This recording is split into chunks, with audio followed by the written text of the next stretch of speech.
The cake sat in the middle of my dining table, and I remembered the exact moment I knew. It was 7:43 p.m. I'd been checking my phone for over an hour, and the buttercream had started to soften under the kitchen lights I'd left on too high. Lemon raspberry, 3 tiers, from that little bakery in Logan Square that takes orders 6 weeks out. I'd ordered it in July for a party in early October. That's the kind of person I am. Or I was, until that night. My name is Margaret. Most people call me Maggie, but my family has always called me Mags, like I'm 12 years old and still wearing braces. I'm 31. I work as a senior project manager for a healthcare consulting firm in Chicago. And that year, I'd finally hit the milestone I'd been chasing since I was 24. I made partner. The youngest partner the firm had ever named, actually, but I never said that part out loud because I'd been taught my whole life not to brag. The party was supposed to celebrate two things: my 31st birthday, which fell on a Saturday that year, and the partnership announcement, which had gone public the Tuesday before. I figured I'd combine them, save everyone a trip. That was always how I thought about my family, in terms of how to make things easier for them. I'd rented out the back room at this Italian place on Damon Avenue. 22 people on the guest list. I'd sent paper invitations because my mother always complained that kids these days did everything on their phones. I'd called each person individually 2 weeks before to confirm. I'd ordered the cake. I'd put together a slideshow of photos from the past year. I'd even bought a dress, a real one, not just something off the clearance rack at Nordstrom Rack. Navy blue, me-length. The kind of dress my grandmother would have approved of. I had been at the restaurant since 5:30. The reservation was for 6. By 6:15, only my college roommate Priya and her husband had arrived. By 6:45, 2 of my coworkers had shown up, picked at the breadbasket, and offered awkward smiles. By 7:15, the owner came over and asked if we wanted to go ahead and order. I told him to wait a little longer. By 7:30, I went into the bathroom and called my mother. It rang 4 times before she picked up, and when she did, I could hear voices in the background. Loud ones. My uncle's deep laugh. My aunt's bird-like chatter. Someone, maybe my cousin Bradley, shouting something about horsepower. "Mom," I said. "Where is everybody?" There was a pause. The kind of pause where you can hear someone deciding what version of the truth to give you. "Oh, honey," she said. "We're at your brother's. Didn't he tell you? He picked up his new truck today, the Ford Raptor. He was so excited he wanted everyone to come see it. Your father is taking pictures right now." I stood there in the bathroom of that restaurant, staring at myself in the mirror, holding a phone to my ear. And I felt something inside me crack. Not break, just crack. A small fissure that would spread later. "Mom," I said, and I tried to keep my voice steady. "It's my birthday party, the one I told you about in August, the one I called you about 3 times this month, the one you said you'd be at. Well, we figured you wouldn't mind," she said. "Cole only gets a new truck once. Your birthdays come every year." I didn't say anything for a long time. I just listened to my uncle laughing in the background, and somewhere in the distance, my brother's voice, loud and proud, saying something about the V8. "How long have you been there?" I finally asked. "Oh, since around 4. Your father grilled. Aunt Tisha brought her potato salad. It's been such a nice afternoon." 4 o'clock. They had gathered at my parents' house, with food and drinks and laughter, 2.5 hours before my party even started, and not one of them had called me. Not one of them had texted. Not one of them had thought to say, "Maggie, we're not coming." I drove home that night with the cake in the passenger seat. The restaurant had wrapped up the leftovers in foil pans, and the owner had hugged me at the door without saying anything, which somehow made it worse. Priya had offered to come over, but I told her I just needed to sleep. The cake sat on my dining table for the rest of the weekend. I didn't eat a single bite. I should explain something about my family because if you're listening to this, you might be wondering how a grown woman lets herself walk into something like that. The answer is that I'd been walking into things like that my entire life. I just hadn't been able to see the shape of it until that night. My brother Cole is 2 years younger than me. He's the kind of person my mother calls spirited, and everyone else calls a 30-year-old man who lives in a renovated room above my parents' garage. Cole dropped out of community college twice. He worked at a sporting goods store for 6 years and got fired for attitude issues. He had a contracting business that lasted 8 months before he ran it into the ground. He has 2 children with 2 different women, both of whom my parents pretend don't exist because my brother wasn't ready to be a father at the time. My parents have paid Cole's rent, his phone bill, his car insurance, his credit card debt, his back child support, and at one point, his bail. Not a euphemism. Actual bail money. When he turned 28, my father co-signed a loan for him to start a lifestyle brand selling protein powders out of a warehouse in Joliet.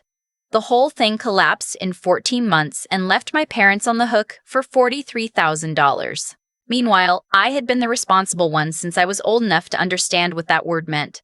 I got the scholarships. I worked through college. I paid off my own student loans by 27. When my grandmother needed a stairlift installed in her house in Naperville, I paid for it. When my parents' furnace went out the winter of 2022, I covered the replacement, $6,000 and change. When my dad needed a new transmission for his truck the following spring, I sent the money the same day he texted me. I never asked for any of it back. I never even kept a list. I thought that's what family did for each other. Looking back now, I understand that my family had built an entire economy around me, and I had been so eager to be loved that I'd let them. About my grandmother, because I know that part matters. Her name was Eleanor, and she was the only person in my family who ever looked at me like I was a whole person. She'd grown up on a farm outside Dixon, the daughter of Dust Bowl refugees, and she had a way of seeing through things. She promised she'd be at my birthday dinner. She'd said it twice. I wouldn't miss it for the world, Margaret, and she always used my real name. When I called her on Sunday morning, the day after the party, she didn't pick up. I called my mother to ask where Grandma had been. "Oh, Mags," my mother said, and her voice took on that particular note it always did when she was about to lie.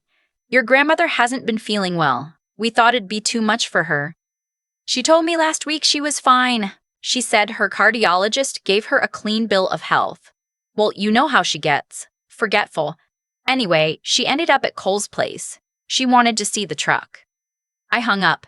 I drove the 45 minutes to my grandmother's apartment in the assisted living facility, and I sat in my car in the parking lot for 10 minutes before I could make myself go in. She was sitting in her recliner watching one of those daytime court shows, and when she saw me, her face changed in a way I couldn't read. It wasn't surprise. It was something closer to shame. "Margaret," she said. "Sweetheart, I'm so sorry." "Grandma, what happened yesterday?" She took a long breath. Her hands trembled when she reached for the remote to mute the television. "Your mother told me the party had been canceled. She said you'd decided to go to your brother's instead. To see the truck. I thought it was strange, but she said you called her that morning." I didn't say anything. I just sat down on the edge of her couch and stared at the carpet. "They picked me up at 3, my grandmother went on. "Drove me to your parents' house. There was a whole party already happening when I got there. Your mother had told me 4 o'clock, so I assumed I was late. It wasn't until your aunt mentioned how nice it was that we'd all gotten to celebrate Cole together that I realized something was wrong." She paused. I could see her hands shaking harder now. "Margaret, I called you from the bathroom 3 times. None of them went through. Your mother said the cell service was bad in the basement. I should have known. I should have driven myself home. I should have done something. It's okay, Grandma. It is not okay." Her voice came out sharper than I'd ever heard it. "What they did to you is not okay. And I let them use me to do it." That was the moment, I think. The crack from the night before became a real break, because I'd spent my whole life believing my family loved me in their own complicated way, and now I understood that they hadn't even been willing to let my grandmother love me. They'd kidnapped her, basically. They'd taken the one person in that family who would have shown up, and they'd used her like a pawn so it would look like the whole family had chosen Cole over me. I drove home, and I sat with that information for a long time. My mother called me Monday morning at 7:14 a.m. I let it go to voicemail. She called again at 7:22, at 7:41, at 8:03. By the time I got to the office, there were 11 missed calls and a text that just said, "We need to talk. Now." I didn't respond. I sat in my office with the door closed, and I worked through my morning meetings, and I drank 2 cups of coffee, and I thought about every birthday, every Christmas, every Thanksgiving, every graduation, every promotion. I thought about how my father had skipped my college graduation because Cole had a really important intramural softball game. I thought about how my mother had spent my law school graduation dinner on her phone, texting with Cole's then girlfriend who just kicked him out. I thought about every single moment, going all the way back to my 8th birthday, when my mother had served the cake to the neighbor kids, first because Cole had thrown a tantrum about wanting the biggest piece. At 12:30, my mother called again. This time I picked up. "Margaret Ann," she said, and she only used my full name when she wanted to feel powerful. "We need to talk about what happened." "Yes," I said. "We do?" "Cole is very upset. He says you've been ignoring his calls." I hadn't even thought to check whether Cole had called me. I pulled my phone away from my ear and looked. 6 missed calls from Cole, none of them with voicemails. "Why is Cole calling me, Mom?" There was that pause again, the one where the lie gets shaped. "Well, sweetheart, you know we've been trying to help him get back on his feet. The new truck is part of that. He needs reliable transportation for the new business he's starting. And the dealership required a co-signer because, well, you know his credit isn't great right now. Your father co-signed, but they also wanted a down payment and we just put a new roof on the house, so." "How much?" I said. $12,000. I laughed. I actually laughed out loud in my office. "You want me to give you $12,000 for the truck you skipped my birthday to go see?" "Margaret, don't be dramatic. This is a family thing. Cole is your brother. He needs help right now, and you're the one who can give it. You make plenty of money." "And what is his new business exactly?" "He's going to be a content creator. He's going to film himself doing outdoor activities and post them on the social media. It's a real thing now. People make millions." I sat in my office and it looked out the window at the gray Chicago October sky, and I felt something I hadn't felt before. It wasn't rage. Rage is hot. This was cold. This was the kind of clarity that comes when you finally stop pretending. "No," I said. She was quiet for a second. "What did you say?" I said, "No, Mom. I'm not giving you $12,000. I'm not giving Huel anything. I'm not giving any of you anything ever again." "Margaret, you can't be serious." "I have never been more serious about anything in my entire life. I want you to listen to me very carefully right now because I am going to say this exactly once. You and Dad chose to skip my birthday to go look at Cole's truck. You lied to my grandmother and put her in a car and drove her there so it would look like the whole family had abandoned me. You did this on purpose, and you did it cruelly, and now you're calling me to ask for money. I'm done. I'm completely and totally done. Margaret, you're being ridiculous. After everything we have done for you, after everything we have done for you, after everything we have sacrificed, you think you got where you are by yourself? You think we don't deserve a little gratitude after raising you and feeding you and putting a roof over your head? You did the bare minimum required by law, and you've been billing me for it for 10 years. I'm sending an itemized list to your email tonight of every dollar I've given you and Dad since I graduated college. It comes to $117,000, give or take. I want every cent back. You're out of your mind. I want it back, or I'm taking you to small claims court. The roof, the furnace, the transmission, the dental work for Cole that I didn't even know I'd paid for until I found the Venmo records, all of it. You have 90 days. I hung up. I sat in my office and I did not cry. I drank my coffee. I returned an email about a Q4 deliverable. And then I called my lawyer. The next 10 days were the strangest of my life. I went to my bank on Tuesday morning and I closed the joint savings account I'd opened with my mother 3 years earlier, the one I'd been putting money into for what was supposed to be a family vacation that we'd never taken. There was $41,000 in it. I moved every cent into my own account and closed the joint one. I changed the locks on my condo, even though my parents only had a key in case of emergencies, because I'd come to understand that they were the emergency. I changed my phone number. I gave the new one only to my grandmother, my best friend Priya, my boss, and my doctor. I blocked my mother, my father, my brother, and 4 of my 5 aunts and uncles. The 5th, my Aunt Tisha, called me Tuesday afternoon and left a voicemail that I listened to twice. She said she'd been told the party was canceled. She said she would have come if she'd known. She said she was sorry. I called her back. We talked for an hour. She's the only one of them I still speak to. On Wednesday, I sent the itemized email, 12 pages long. Every Venmo, every Zelle, every check, every credit card payment I'd made on their behalf, every grocery run, every emergency wire transfer. My lawyer had helped me organize it. I CC'd him on the email. The subject line just said, repayment schedule as discussed. My father responded within 2 hours with 3 paragraphs of curses and threats. I forwarded it to my lawyer. He responded with a much shorter email that said, in essence, that his client expected the funds to be returned in full within 90 days, or we would proceed with legal action, and any further threats would be considered harassment. The funny thing is, my parents had the money. That was the part nobody in the family had ever wanted to say out loud. My father had retired from the railroad 3 years before with a full pension. My mother had inherited a sizable amount from her father back in 2018.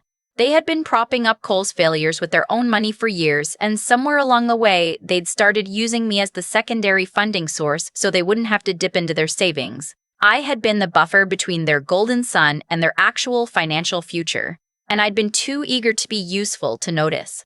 On Friday, my brother showed up at my office. I was in a client meeting when our receptionist, Yvette, knocked on the conference room door and asked if she could speak to me in the hall. When I stepped out, she was pale.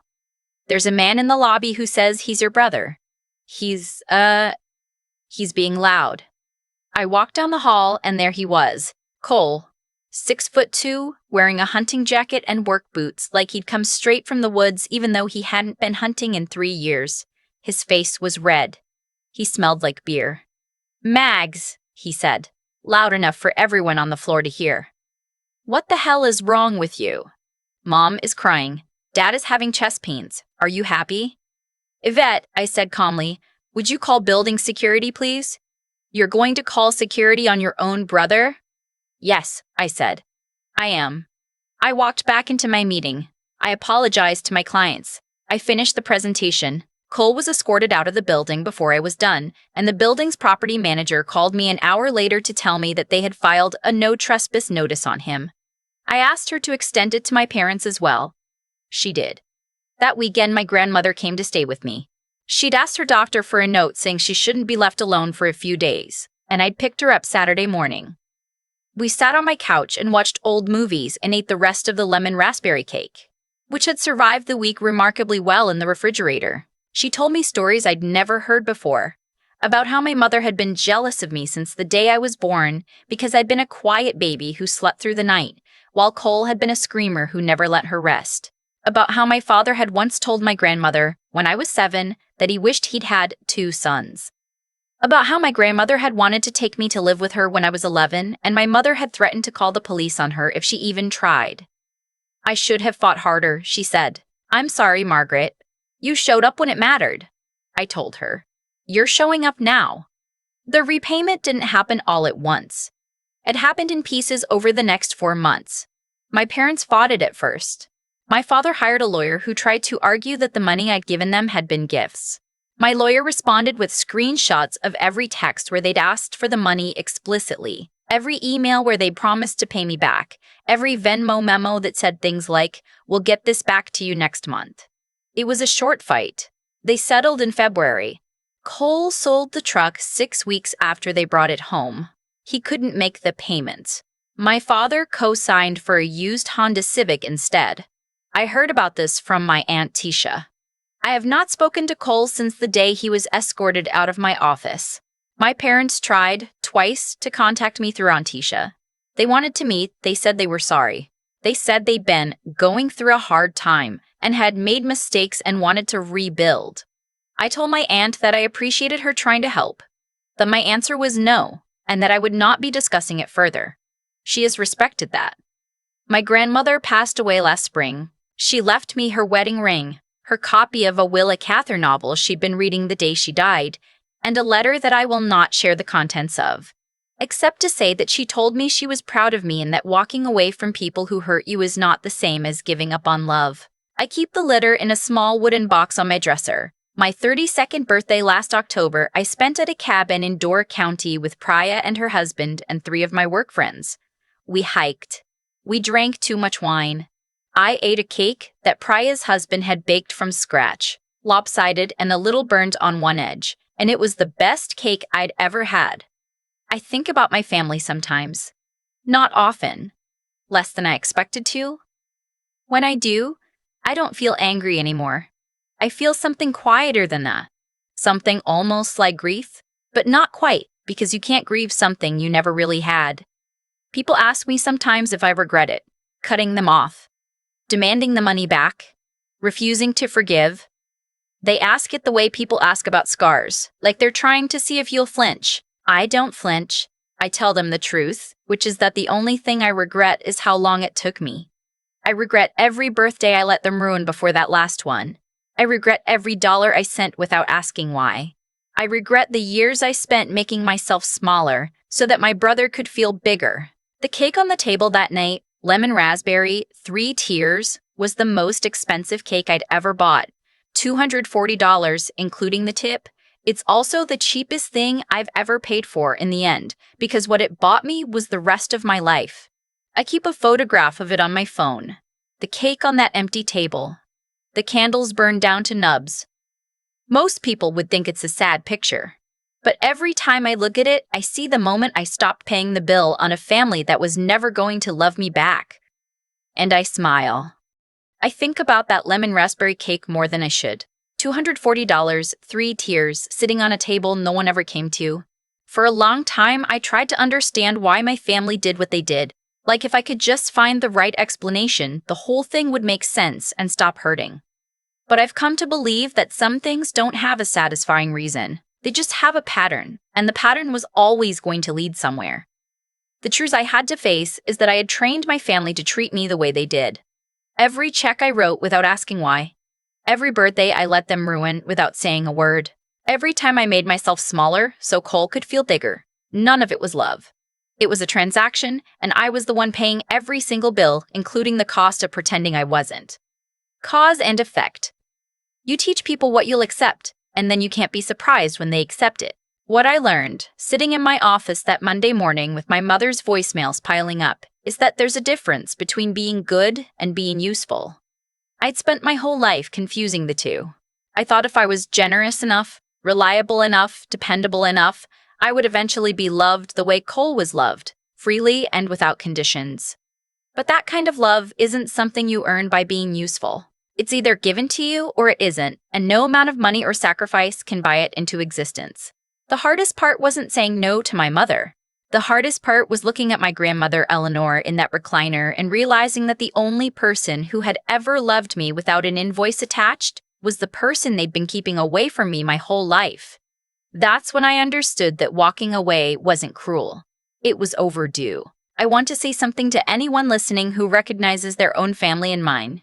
Your kindness is not a debt you owe to people who hurt you. Your success is not a punishment they get to extract payment for.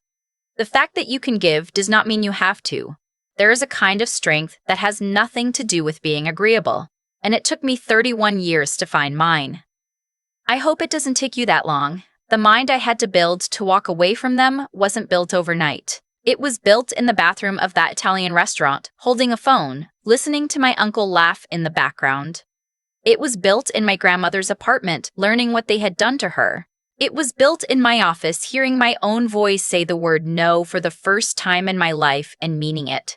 Be the kind of person who shows up for the people who would have shown up for you. Be honest about who those people actually are. And when you finally see the shape of something you can't fix, have the courage to set it down and walk into the rest of your life without it. That's not revenge. That's the only kind of love that ever really belonged to you, the kind you give yourself.